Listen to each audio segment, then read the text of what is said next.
할렐루야. 예, 이게 또 은근히 감옥 같은 느낌이 있군요. 제가 온라인으로 여러분 보는데요. 이 화면으로 보면 여러분 여기 다 비치는 거 아세요? 그래서 여러분 다 보여요. 2월 한 달 우리가 나의 기쁨, 나의 소망 되시며라는 주제로 이제 말씀을 나누고 있습니다.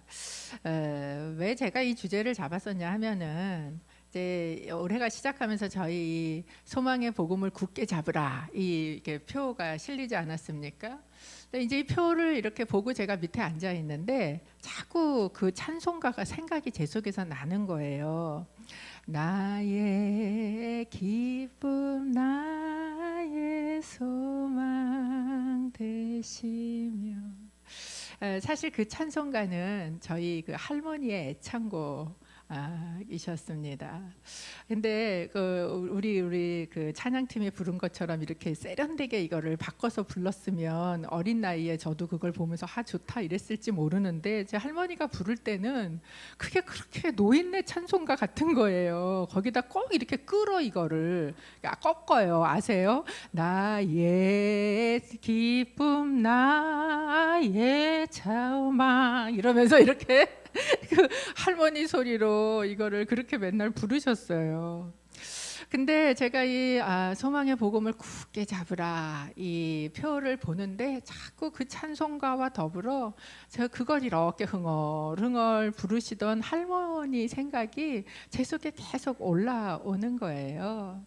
저희 할머니 이북에서 예수님 만나고 그리고 신앙생활 하다가 피난 내려오면서 남편 잃고 자식들 잃고 그나마 아들 하나 그리고 딸넷 데리고 피난 내려와서 그래서 정말 여자 혼자 애들 키우느라고 고생을 그렇게 하면서 그래도 신앙 지키고 그리고 정말 교회 열심히 섬기면서 그렇게 신앙생활 하셨는데 그나마 그 아들 한 명 진짜 우리 할머니 맨날 딸들 필요 없다 아들이 울타리다 맨날 이러시던 그 할머니 아들 월남전 다녀와서 또 그 후유증으로 하늘나라 보내고 생각해 보면 참 소망을 붙들기가 쉽지 않은 그 삶을 살았던 너무 힘들고 슬픈 삶을 살았던 그 자그마한 여인이 그 나이가 들어서까지 그래도 붙들고 부르던 나의 기쁨이요 나의 소망이요 나의 생명 되신 예수님 이러고 부르던 그 찬송이 이 표랑 더불어서 제가 이렇게 돼서 계속 떠올랐던 거지요. 그때 그 할머니가 평생을 나의 소망이라고 붙들며 나의 기쁨이라고 붙들며 왔던 그 고백이 오늘도 우리의 고백이 될 수 있다면 어떤 믿음이면 그렇게 갈 수 있었을까 이런 마음이 제 속에 계속 들었어요. 저는 오늘 말씀 안에 그 고백이 우리 모두의 참 힘들다고 하는 이때에 우리 모두의 고백이 되기를 축복합니다. 오늘 본문에 나오는 여인도 저희 할머니 못지않은 그런 참 슬픔과 절망과 아픔 가운데 있는 여인이지요. 7장 12절 말씀 저희가 좀 같이 보도록 하겠습니다. 누가복음 7장 12절 말씀입니다. 함께 읽을까요? 시작. 예수께서 성문 가까이에 이르셨을 때 사람들이 죽은 사람 한 명을 메고 나오고 있었습니다. 죽은 사람은 한 과부의 외아들이었습니다. 그리고 많은 마을 사람들이 그 여인과 함께 상여를 따라오고 있었습니다. 오늘 이 12절 말씀을 원어로 보면 동사가 분사형으로 등장을 합니다. 그러니까 이 얘기는 뭐냐 하면 가고 있는 이라는 동사와 나오고 있는 이라는 두 개의 동사가 분사구로 이렇게 연결이 되고 그 한가운데에 보라 우리 말에는 나와 있지 않지만 보라라는 감탄사가 들어가 있는 구조로 이 원어가 되어 있어요. 이거는 마치 그림으로 보여주는 것 같은 그런 모습입니다. 즉 성문이 이렇게 나인성이라는 성에 성문이 있는데 예수님과 예수님을 쫓아가고 있는 많은 무리가 그 성문 안으로 들어가고 있는, 그러니까 막 사람들이 성문으로 들어가고 있는 이 그림과 함께 또 성문 안에서는 상여를 끌고 사람들이 막 그 뒤에 아이고 아이고 하면서 나오고 있는 이 둘의 무리가 이렇게 부딪히면서 지나가는 그림을 보여주고 있는 거예요. 그리고 그 한가운데 보라라는 감탄사가 있습니다. 보라, 누구를 보라 그러는 것입니까? 한 과부가 바로 그 앞에 나오고 있었다는 거죠. 근데 이 과부가 어떤 과부냐? 하나밖에 없는 아들의 시체를 지금 상여에 끌고 들것에 들고 그리고 나오고 있는 그런 과부입니다.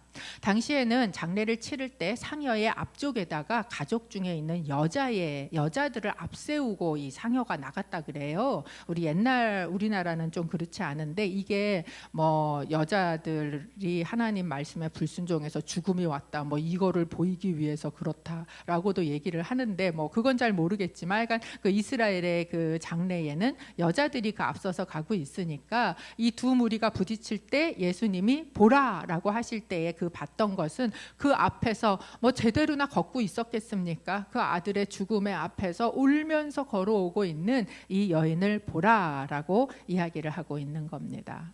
한번 생각해 보세요. 이 여자도 옛날에는 그 결혼을 하면서 막 행복한 그 미래를 꿈꾸던 시절이 있지 않았겠습니까?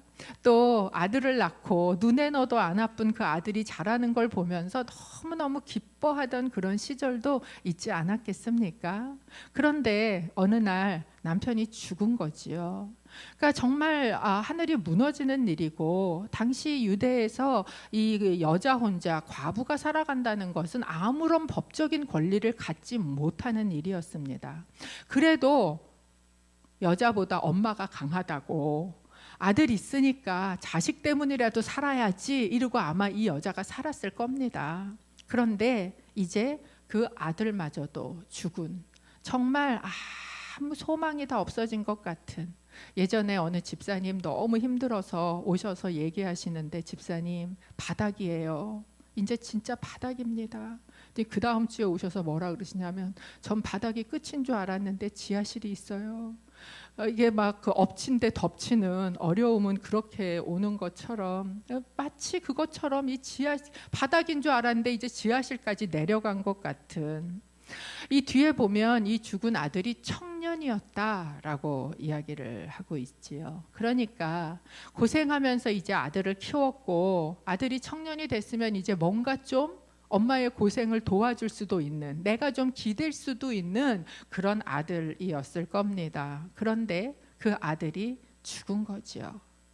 아마 이제 내가 살아서 뭐 하나 그랬을지 모르겠어요. 살아갈 힘도 없는 그런 절망이 이 어머니, 이 과부에게 임했을 겁니다. 아마 동네 사람들이 혀를 차면서 와서 도와주고 장례를 치르고 아이고 어떡하냐 이렇게 하면서, 그러면서도 그 사람들 속으로 무슨 생각했을까요? 도대체 이 여자 무슨 죄가 많아서 이런 생각을 한 번씩 하지 않았겠습니까? 우리나라 그 옛날 말로 하면 얼마나 팔자가 드세면 남편 잡아먹고 아들까지 막 이런 그런 소리를 뭐 겉으로는 안 해도 속으로는 하고 있었을 수 있습니다. 여러분, 이런 생각이 사실 고통과 죽음 또는 이 고난을 대하는 일반적인 태도입니다. 아유, 죄가 얼마나 많으면 이런 생각이 있는 거지요. 사실 역사적으로 이 고난 또는 고통에 대한 문제는 우리를 괴롭혀 왔어요. 도대체 이건 왜 있나? 우리의 삶에 행복한 것만 있으면 좋겠는데 때로는 이해할 수 없는 고난과 고통들이 왜 우리의 삶 가운데 이렇게 오는가라는 것을 해석하려고 많이 노력했고 굉장히 난해한 문제였고 아직도 사실 그게 100% 이것 때문이야 라고 우리 손에 쥐어주는 해석이 있지 않은 것이 사실입니다. 일반적으로는 어떻게 생각을 해요? 고통, 고난, 죄 때문이야 이렇게 생각하는 게 아까 얘기한 것처럼 누구나 쉽게 생각하는 일반적인 생각입니다. 마치 욥의 친구들이 그렇게 생각했던 것처럼 일면으로는 맞는 면도 있지만 또 일면으로는 맞지 않는 면들도 있어요. 이 다 죄 때문에 모두 고난을 당한다. 그렇지 않은 고난이 있다는 것을 우리는 욥을 통해서도 보여주고 있지 않습니까? 어린아이들이 죽고 나치에 학살을 당하고 이런 일들을 풀 수 없는 그런 고난들도 사실 있는 거예요.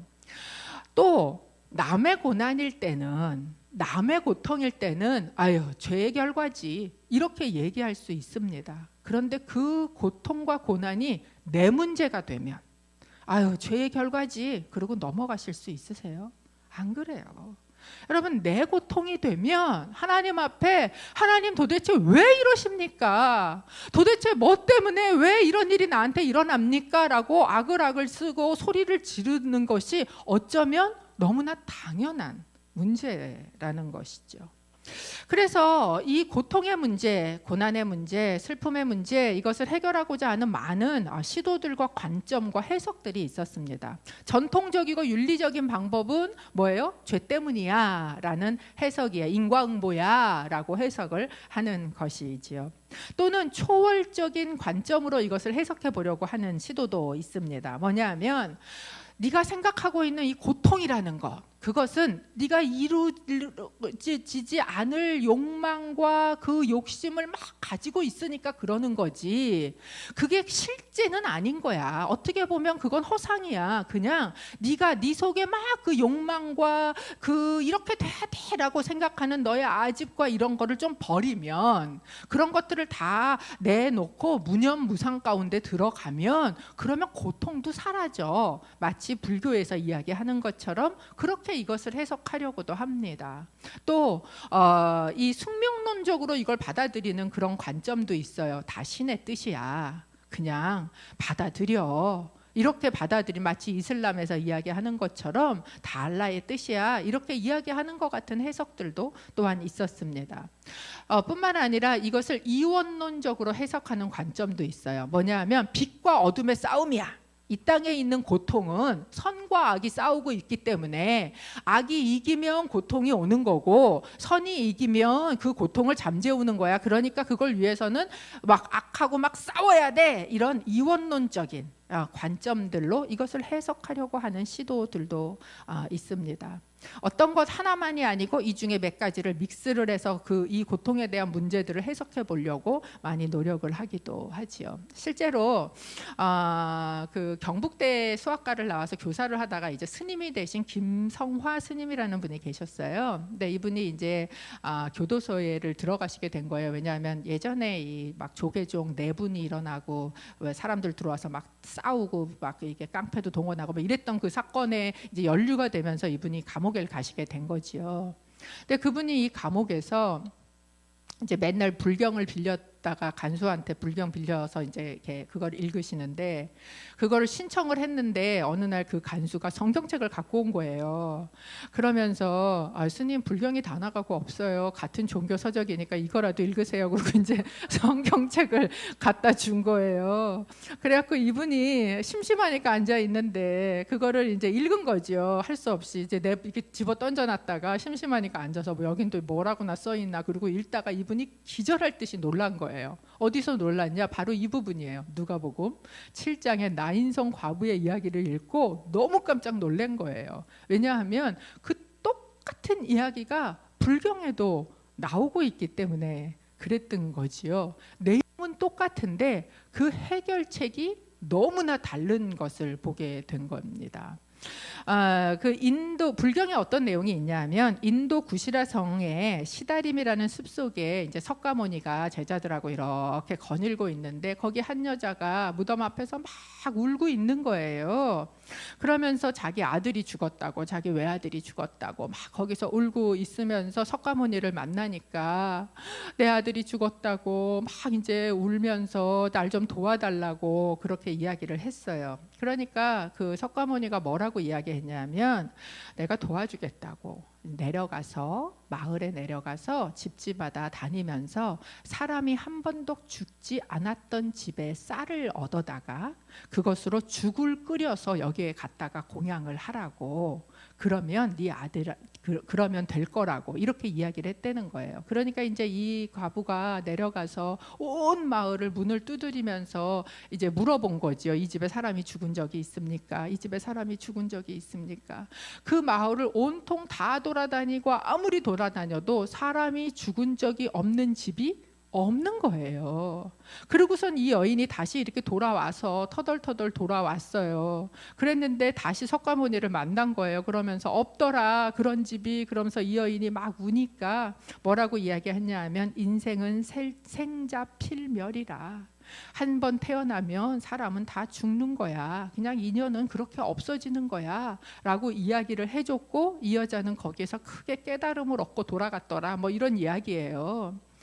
그런 그 너무나 비슷한 상황의 이야기가 여기에 보니까 성경에도 있는 거예요. 그런데 이 성경에서는 이 문제를 거기에서 이야기한 것처럼 똑같이 다루고 있지 않더라라는 거예요. 예수님은 이 고통의 문제, 이 죽음의 문제, 이 아픔의 문제, 고난의 문제를 도대체 어떻게 다루고 계시는가 하는 것이 오늘의 이 말씀입니다. 7장 11절을 저희가 한번 같이 읽어보겠습니다. 7장 11절 시작. 그 후에 예수께서 곧 나인이라는 마을로 가셨습니다. 제자들과 많은 무리가 예수를 따라갔습니다.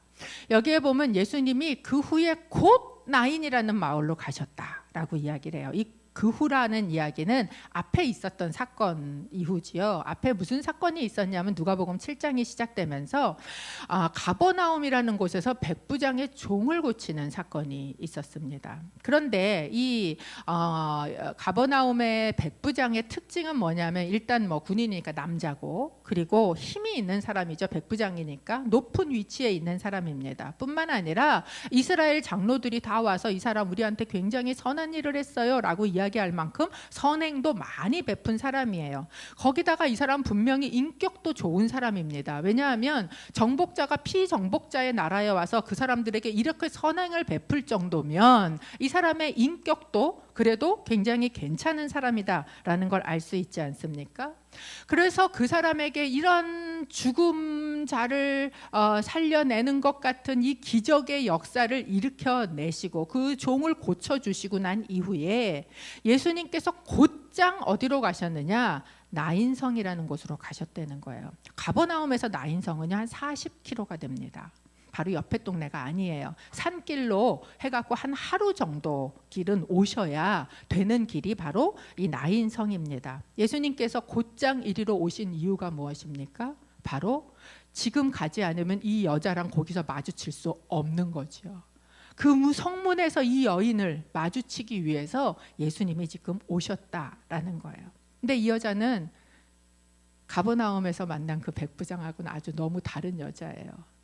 그처럼 힘이 있는 사람도 아니고 높은 위치에 있는 사람도 아니고, 여러분 성경을 아무리 뒤져봐도 이 여자가 어떤 선행을 했다는 말도 없고요, 어떤 믿음이 얼마나 대단히 좋았다는 말도 없어요. 거기다가 심지어 예수님을 찾아와서 구했다는 말도 없어요.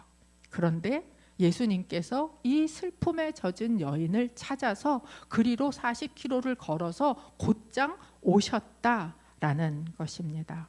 왜 그러셨을까요? 7장 13절 함께 읽어보겠습니다. 7장 13절 시작. 주께서 그 여인을 보고 불쌍히 여기며 말씀하셨습니다. 울지 마라. 예수님께서 그 여인에게 하셨던 첫 번째 행동은 무엇인가? 보셨다라는 거예요. 보셨다. 여러분 이것이 하나님의 마음이에요. 여러분 하나님께서는 고통 가운데 슬픔 가운데 있는 자들을 보시고 찾아오세요. 출애굽기에 보면 하나님을 알지도 못하고 고통 가운데 있던 이스라엘 백성들이 있습니다. 그런데 출애굽기 2장 24절 25절에 이렇게 이야기를 해요. 하나님께서는 이스라엘 민족의 신음소리를 들으시고 아브라함과 이삭과 야곱과 맺은 언약을 기억하셨습니다. 하나님께서는 이스라엘 백성들을 보시고 그들에게 관심을 기울이셨습니다. 하나님의 귀는 우리의 신음소리를 들으시고 하나님의 눈은 그 슬픔 가운데 울고 있는 자들을 보시고 그리고 그들에게 관심을 가지신다. 이것이 하나님의 마음이다 라고 이야기를 하고 있는 거예요. 여러분들 가운데 어떤 절망이 있으실 수 있어요. 어떤 슬픔이 있으실 수 있습니다. 그런데 하나님께서는 그것에 관심이 있으세요. 하나님은 그것을 보십니다. 왜 그러시는가? 여기에 보면 이 여인을 보고요, 불쌍히 여기셨다라고 이야기를 해요. 이 불쌍히 여기다라는 말은요, 이 창자가 뒤틀린다는 뜻이에요. 너무너무 막 이 아프면 막 이 속에 창자가 뒤틀리는 것처럼 아프는 그 불쌍히 여기는 마음이 바로 예수님의 마음이었다라는 거예요. 여러분, 예수님께서 보시고 마음이 찢어질 만큼 아파하셨어요. 그런데 우리도 그럴 수 있지요. 우리도 누군가 너무 아픈 자를 보고 그를 바라보고 불쌍히 여기고 그 때문에 마음이 찢어질 만큼 아플 수도 있습니다. 그런데 그냥 그렇게 아프고 끝이라면 여러분, 그건 위로가 되지 않아요. 그렇게 다 같이 아프고 끝내자, 이게 아니라 예수님께서는 그걸로 끝내시지 않으셨다라는 거예요. 그리고 뭐라고 하십니까? 그 여인에게 이렇게 얘기를 하세요. 울지 마라 라고 이야기를 하세요. 울지 마라. 왜요? 우는 거 잘못입니까? 어떤 크리스찬들은 크리스찬이 슬프다고 그렇게 막 통곡하고 울고 그러면 안 돼, 이렇게 얘기하시는 경우들 있어요. 그래도 믿음이 있으면 그렇게 반응을 하면 안 되지, 그렇게 하는 경우들이 있습니다. 그런데 예수님이 지금 울지 마라 라고 이야기하시는 건 그 우는 게 나쁘기 때문에 울지 마라 그러신 게 아니에요. 요한복음 11장 33절에 보면 예수님도 우셨어요. 예수께서 마리아가 흐느껴 우는 것과 따라온 유대 사람들도 함께 우는 것을 보시고 마음이 비통해 괴로워하셨습니다. 35절에 예수께서는 눈물을 흘리셨습니다. 예수님은요, 슬픔 가운데 고통 가운데 비통하는 마음을 아세요. 그걸 모르시는 분이 아니에요. 울 수밖에 없는 그 마음도 아시고 함께 우실 수도 있는 분이세요. 그런데 이 여인에게 울지 말라라고 말씀하신 이유는 무엇일까요? 그것은 그냥 우는 거 나빠, 그러니까 울지 마라는 울음을 부정하시는 이야기가 아니에요. 그 말씀은 뭐냐? 예수님께서 그 눈물의 근원을 해결할 능력이 있으시기 때문에 울지 말라라고 이야기하는 거예요. 우리도 우는 사람, 힘든 사람, 아픈 사람 만나면 등 두들기면서 울지 마, 울지 마 라고 얘기할 수 있어요. 그러나 우리가 울지 마, 울지 마라고 하는 것은 예수님이 울지 말라고 하는 것과는 차원이 다른 이야기예요. 우리는 그걸 해결할 능력이 없어요. 그렇지만 예수님께서는 그것을 해결할 능력이 있는 분이시라는 거예요.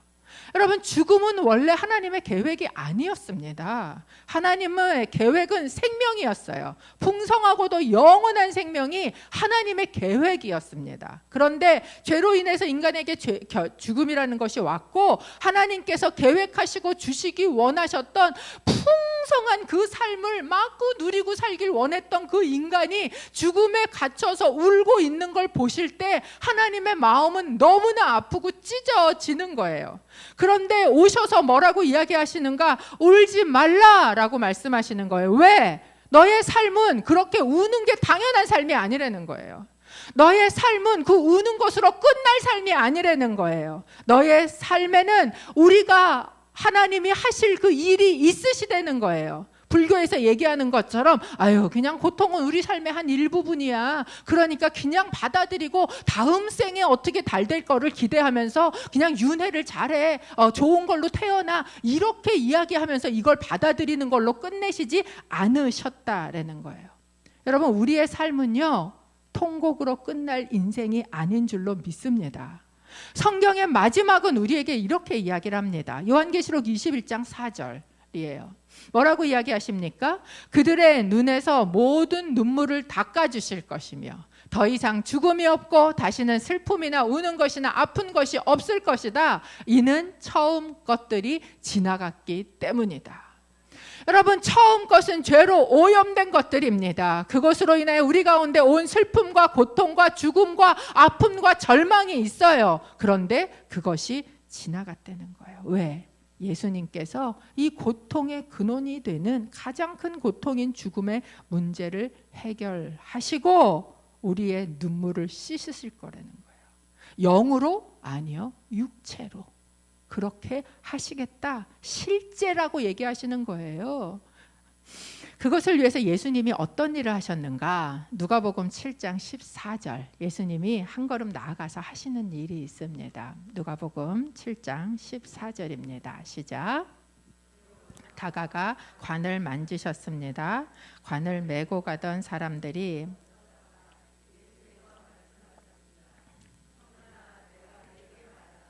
일어나거라.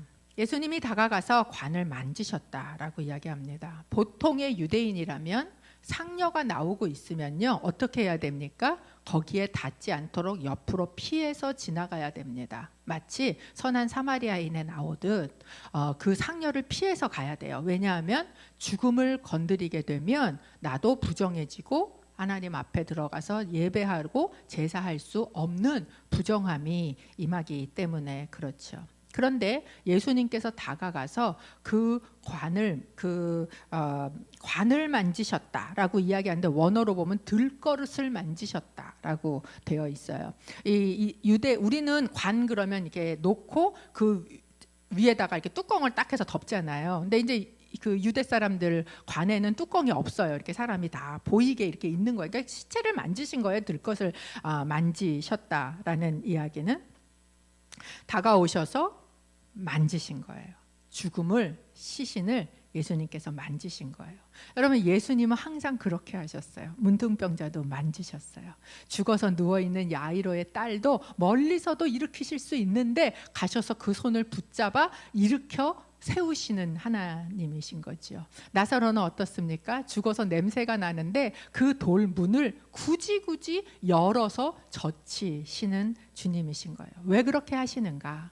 예수님은 죽음을 피하심으로 죽음을 이기시는 게 아니에요. 예수님은 죽음을 끌어안으시기 위해서 그 시체에도 손을 얹으시는 겁니다. 현대인들에게 고통은 피해야 할 존재예요. 어떻게 하든지 더 기술을 더 막 발전을 시키든지 해서 그 고통을 피해 나가도록, 오늘 새벽에도 말씀하셨지만 엊그제 그 화성에 이렇게 앉아서, 그래서 그 영화도 요새 왜 새로 나온 영화 하나 있지 않습니까? 승리호인가요? 이 땅에 이렇게 환경이 오염되고 전염병이 심해지면 나중에 화성에다가 잘 지어가지고 글로 다 이주해서 행복하게 피해서 가면 돼 라고 생각하는, 이것이 고통을 대하는 사실 현대인들이 가지고 있는 또 하나의 그런 태도입니다. 어떻게든지 피해가고 싶어 해요. 여러분, 우리 옆에 있는 이웃들도 사실은 마찬가지예요. 내가 너무 고통스러우면 어떡하냐 그러지만 사실은 그것을 함께 겪으려고 하지는 않아요. 사람들은 피하고자 합니다. 그런데 주님은 어떻게 하십니까? 주님은 그 슬픔을, 그 죄를, 그 죽음을, 그 절망을, 그 고통을 친히 끌어 안으시는 분이 바로 예수님이시다라는 거예요. 그것이 십자가예요. 그것이 십자가예요. 여러분, 십자가는 관념도 아니고요. 십자가는요, 그냥 어떤 상징도 아니에요. 그건 예수님이 우리의 가장 큰 고통과 절망을 끌어 안으신 사건, 그것이 바로 십자가입니다. 제가 이 말씀을 이렇게 묵상하면서 이런 생각이 들었어요. 왜 예수님은 이 여인이 이렇게 불쌍했을까? 왜 이 여인 앞에 이렇게까지 찾아오셨을까? 다른 사람들은 그래도 찾아가기도 하고 부르기도 하고 소리를 지르기도 하고 하여간 뭘 하는데, 그렇지도 않은, 정말 그걸 할 힘도 하나도 없는 이 과부를 왜 예수님은 그렇게까지 먼 길을 돌아 찾아오셨을까? 이런 마음이 제 속에 이렇게 들었어요. 잘은 모르겠지만, 그렇지만 하나님께서는 내가 네 아픔 알아. 하나밖에 없는 아들을 죽여야 죽음을 맞이하는 부모의 마음. 하나밖에 없는 아들을 죽어본 그 하나님만이 아마 그 여인의 그 고통을 아시고 그러기 때문에 그 여인을 찾아서 거기까지 오시지 않았을까라는 거예요. 여러분, 하나님께서는 이것까지는 모를 수도 있어 라는 그 고통도 아신다는 사실입니다. 그것을 불쌍히 여기시는 거예요. 그리고 그 죽음을, 그 슬픔을 끌어안아서 그래서 그 슬픔을 이기게 하시는 주님이십니다. 그렇기 때문에 우리 가운데 슬픔이 있어요. 우리 가운데 고통이 있습니다. 근데 그 슬픔과 그 고통은요, 그 죽음을 이기시고 슬픔을 극복하신 예수님을 만나게 하는 슬픔인 줄로 믿습니다. 그러니까 예수님 뭐라 그러세요? 마태복음 5장 4절에 애통하는 자는 복이 있나니 그들이 위로를 얻을 것이다. 우리의 애통은 애통으로 끝나는 슬픔이 아니라는 거예요. 우리의 슬픔은 너무나 슬픔 가운데 침잠해서 끝나는 슬픔이 아니라는 거예요. 그들에게는 무엇이 임할 것인가? 위로가 임할 것이다 라는 것이 예수님이 우리에게 주시는 말씀이에요. 저는 주님의 이름으로 선포합니다. 이분 가운데 위로를 받을 수 없을 만큼 슬픈 분이 계십니까? 가족을 잃은 그런 슬픔이 계실 수 있어요. 아니면 자식의 죽음처럼 내 자식을 바라보면 너무 절망스러운 그 절망의 상황 가운데 있는 분이 계실 수도 있습니다. 그러나 여러분, 그것이 죽음을 이기신 예수 그리스도로 인한 위로가 여러분 가운데 임하는 사건이 되기를 축복합니다. 진짜 위로가 되는 거예요. 왜? 그 죽음을 이기신 분이 예수님밖에 없기 때문에 그렇습니다. 하나님의 슬픔이 우리를 슬픔을 이길 힘이 되어 주신 거예요.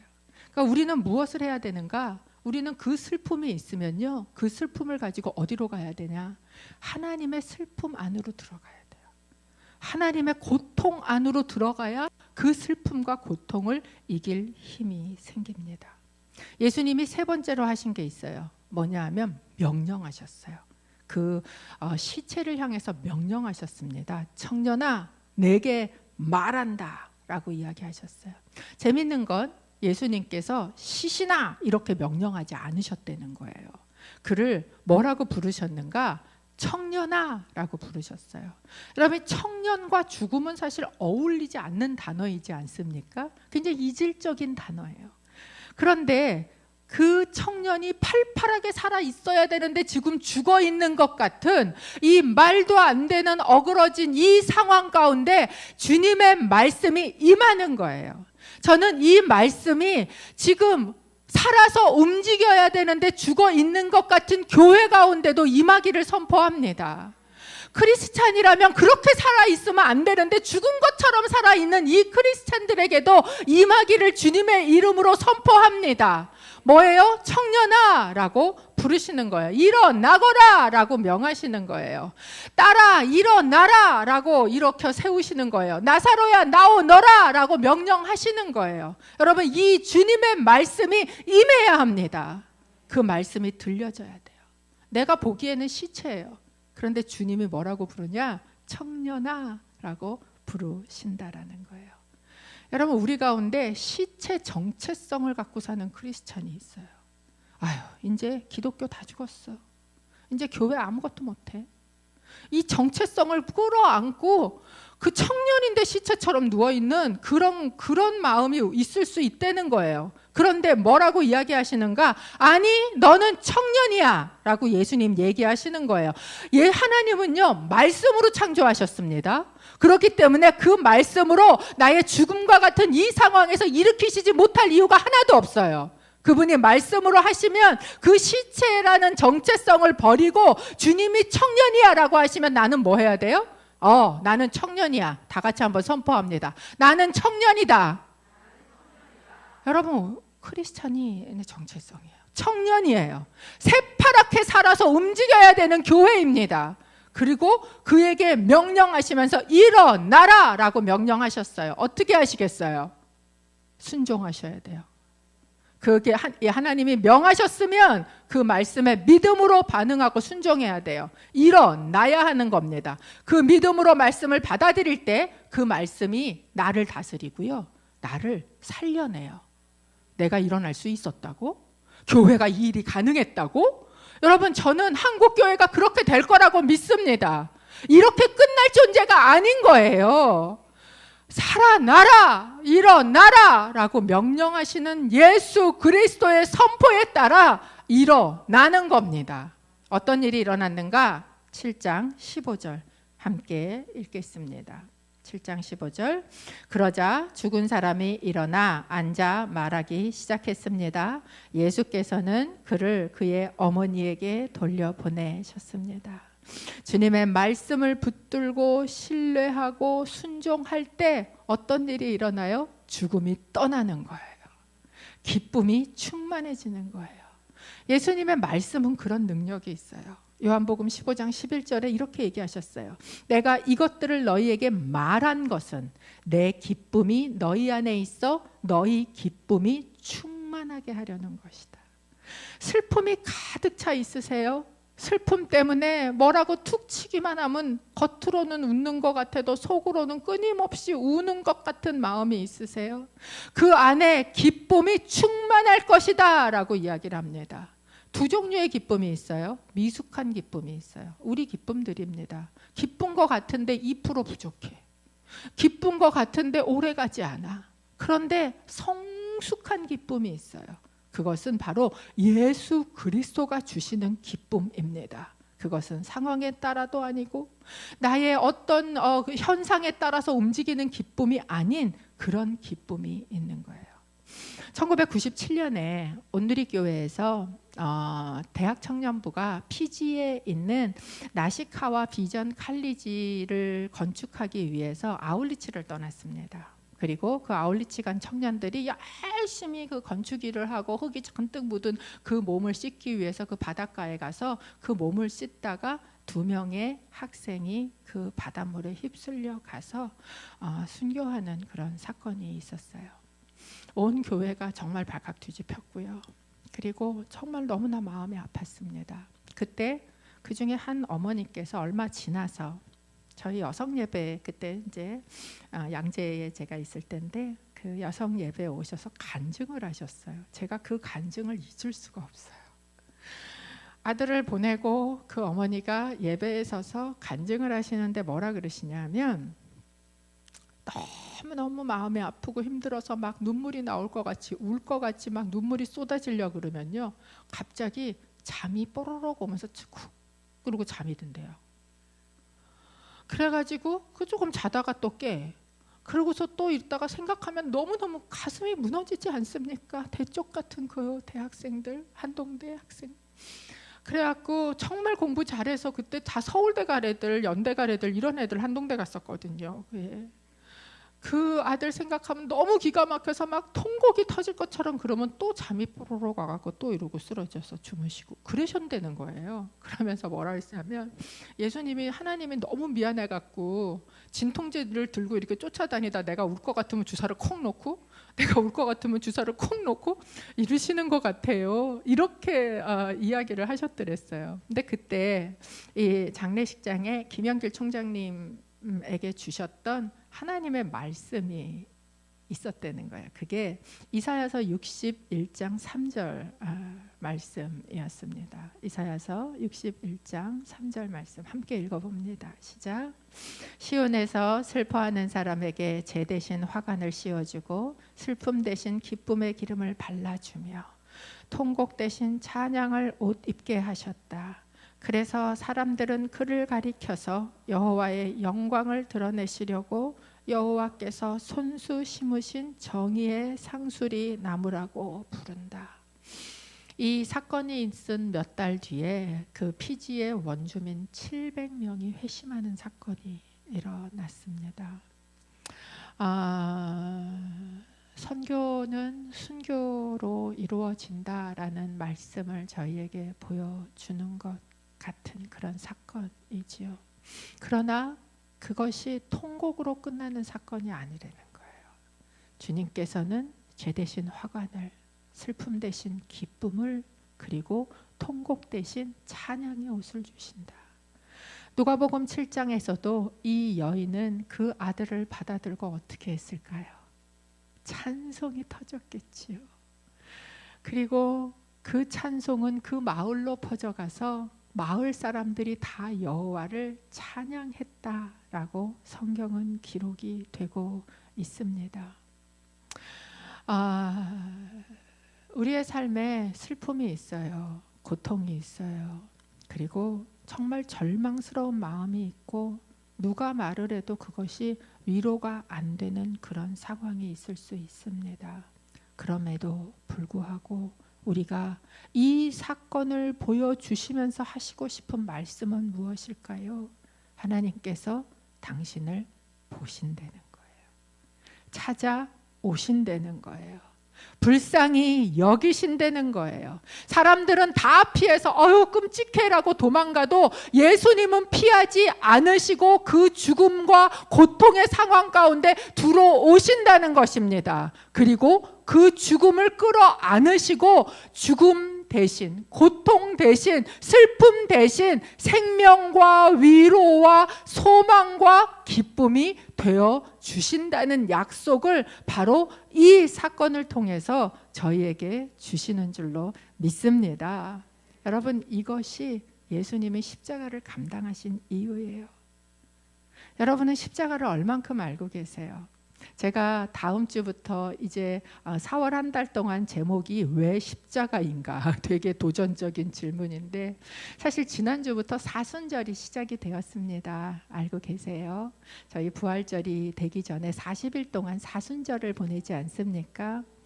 나 십자가 알아, 그럴 수 있어요. 그런데 그 십자가가 진짜 여러분의 슬픔을 바꿔서 찬송이 되게 하시기를 이 사순절 동안 저희가 함께 묵상하기를 바랍니다. 그 십자가를 붙들고 나의 생명이요, 나의 소망이요, 나의 기쁨이 되신 그 주님을 찬송하게 되기를 바라요. 제가 저희 할머니를 다시 생각하면 그렇습니다. 그 십자가였구나. 우리 할머니가 그렇게 아프고 힘든 그 삶에서도 앉았다 일어나면 아바디, 또 앉으면 아바디. 그때는 그렇게 듣기 싫던 그 할머니의 찬송과 그 말이 그것이 진짜 소망의 이유였구나. 그 십자가였구나. 예수님이었구나. 우리가 여러분 그 새로운 버전의 멋있는 찬송도 좋지만 우리 할머니가 부르던 그 찬송 한번 불렀으면 좋겠어요. 나의 기쁨, 나의 소망 되시며 나의 생명이 되신 주, 밤낮 불러서 찬송을 드려도 늘 아쉬운 마음뿐일세. 슬픈 마음이 변해서 찬송이 되기를 주님의 이름으로 축복합니다. 함께 찬송하겠습니다.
여러분 가운데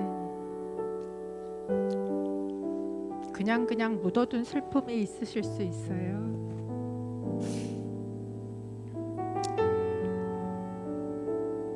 그냥 그 속에다 눈물샘을 모아놓고 그냥 아무도 모르게 때때로 고개 들면 아무도 없는 데서는 눈물이 주르륵 흐르는 그런 분이 계실 수도 있습니다.